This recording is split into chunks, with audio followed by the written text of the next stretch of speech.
Conference championship game on Sunday, twice as many as the next closest starting quarterback, which would be Joe Montana with 7. So Brady has sort of put that into an entirely different stratosphere. But let's talk about the weather. Lambeau Field, I guess it could be colder. This is the home of the Ice Bowl, the coldest game in NFL history. It's not going to be anything like that. You see, it'll feel like 24 degrees, 9-mile-an-hour winds, not too bad. Chance of snow flurries, so it should be fun to watch. But the question is, how much of an impact does it have on the game? So, Arcia, we'll start with you. Tom Brady, we talk about him at age 43 and all the rest of that. Got to go up there and play in the cold. Is that a factor in this game? No, bruh. No. I don't know why we've been trying to make it like it's a factor. You know who it was a factor for? Drew Brees, right? That's the guy we were scared that had to go to Lambeau because Drew had injuries. Drew didn't have the arm strip. Tom Brady is not tripping on this. You tell me you watch Tom Brady play this year and say that he can't cut the ball through the wind or he can't throw a football in the cold. And, guys, we met him at the Tuck Rule game. It was snowing. Dude played in New England forever. And I know we're going to say, well, they practice in Tampa. I'm from New Orleans. I'm from the NO. You know what? It is 70 degrees down here right now. And guess what? When they kicked it off for the AFC Championship 2 times and it felt like it was below 0 temperatures, I wasn't tripping. I was smashing people's mouth.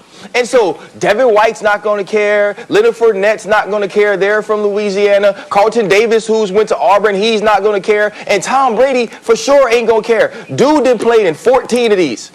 And for most of those opportunities, he was in New England. He is not tripping on this cold. He's going to make sure this team is focused, and they run the ball now. They play defense now. That travels in cold and hot, in sleet, in snow, in rain. It doesn't matter. So Rob's going to get on here and tell you about how soft DBs are and all that. And all I say to that is, ask them folks that had to play me and Troy when it was cold. It did not matter. Little quick secret. I think that Rob Ninkovich, with what he's about to say, upset Ryan in our pre-show meeting today, talking about the impact the cold has on the quote-unquote little guys. Go ahead, Ninko. Hey, RC, I know you had that. I know RC had the hand warmer on and about 16 hand warmers inside that thing and a scarf and everything possible, standing by the heaters. Listen. Tom Brady's going to be fine. I agree with you. Tom Brady's going to be fine. He's played in cold weather. But it's the other guys that haven't played in cold weather. And I can tell you back December 30th, 2012, we played the Miami Dolphins at home. And guess what? It was about 15 degrees. It was really cold. Before the first series of the game, the offensive linemen were huddling together like a group of penguins in Antarctica. And they would not even come out of that huddle. They had their hands in their pants. They were freezing. And I looked at the rest of the team on defense. I said, look, these dudes, it's over. And guess what? We won that game 28-0. They didn't score a point because it was that cold. So guess what? Tom Brady's going to be fine.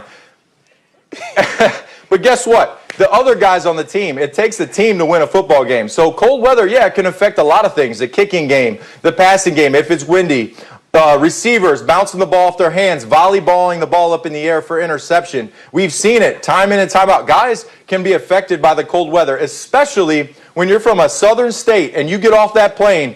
You know this, RC. You get off that plane, the first thing you say to yourself is, man, that wind is cutting through me. It's cold. Because guess what? You cannot simulate cold weather in Tampa. The palm trees, you can go inside the bubble, put the AC down to 60 degrees. It is not 32 degrees in the bubble down in Tampa. So they're going to have to deal with cold weather, and they cannot. This is directly from Bill Belichick, and he's told us this before. We're not having a team meeting at the turbine heaters. There's not going to be a team meeting by the heaters. Everybody, it's going to be cold.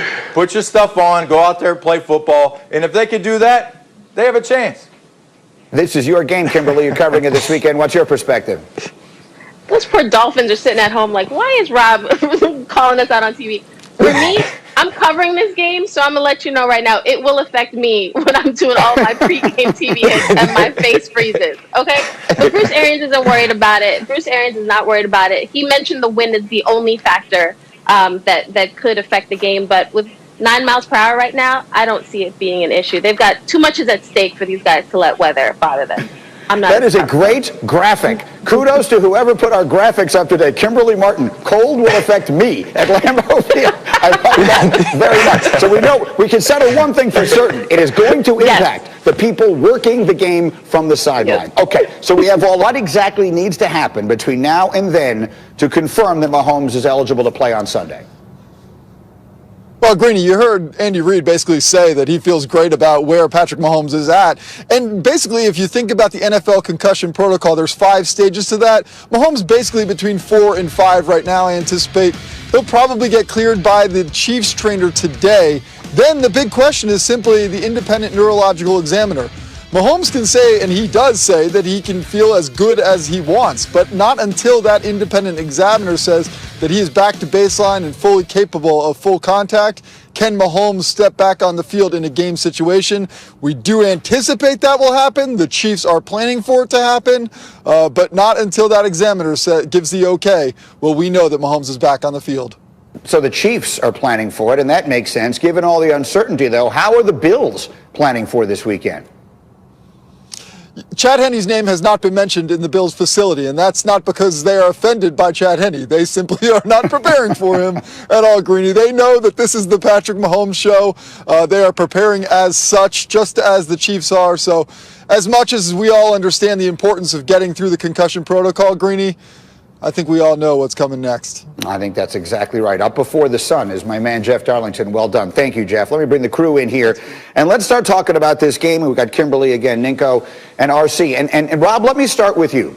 Let's put the concussion piece of this out of the question. He also has a foot that he's dealing with. It's officially a foot. We believe it is a toe. One way or another, we saw him limping in the AFC Championship, or in the game before this against Cleveland. So how do you anticipate the Bills defending Mahomes this weekend?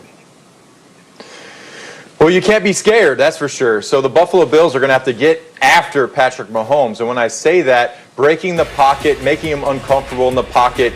When you have a turf toe or a toe injury, I know I have had a turf toe injury. It is one of the most painful things that you try to deal with during the game. And if it's just re-aggravated on one play, then it really could affect you. So we all know Patrick Mahomes is great throwing on the run, running for first downs. But when you have a couple injuries that you're thinking about, it could slow you down and it could limit maybe some of Andy Reid's plays that he wants to call because you don't want to put him in harm's way. I mean, look, he just had a concussion. If he goes out there and he has one more ding, they're going to pull him from their biggest game of the season this year for him. So they're going to have to protect Patrick Mahomes, make sure he doesn't hurt himself trying to run for first downs. Yeah, it's an interesting dynamic in this game. RC, I'll put it as simply as I can. How much of an impact on the AFC Championship do you expect these injuries to have?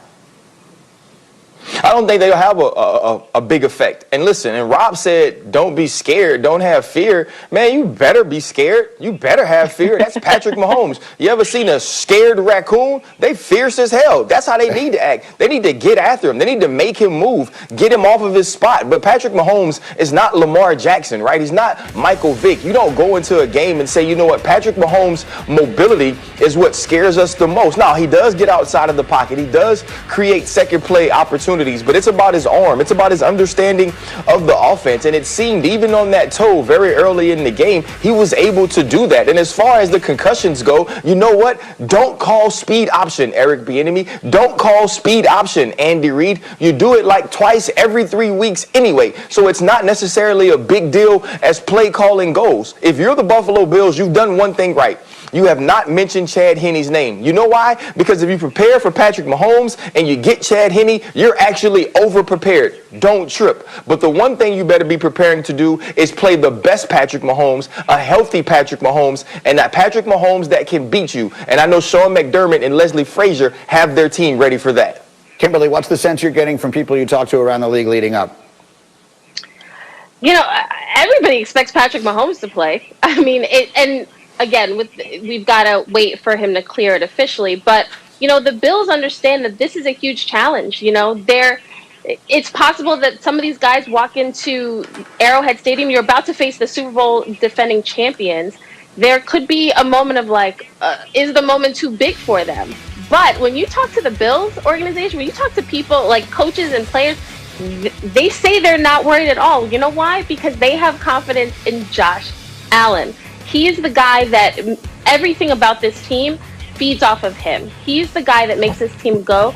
And that loss to Houston last year in the wildcard game, that was the turning point for him. He was not the only person to blame for that loss to Houston. However, He went into this offseason knowing I've got to level up. I've got to be the leader. And the addition of Stephon Diggs makes his team extremely explosive. Other guys are showing out as well. So the Bills, they feel good, whether it's Patrick Mahomes or somebody else. I get it. And then very quickly, and we'll have more time to talk about Josh Allen as we go, RC, but just looking through some numbers here, I mean, the Bills running backs have a combined total of 19 carries in their 2 playoff games. That's not the formula to beat Kansas City, RC, is it?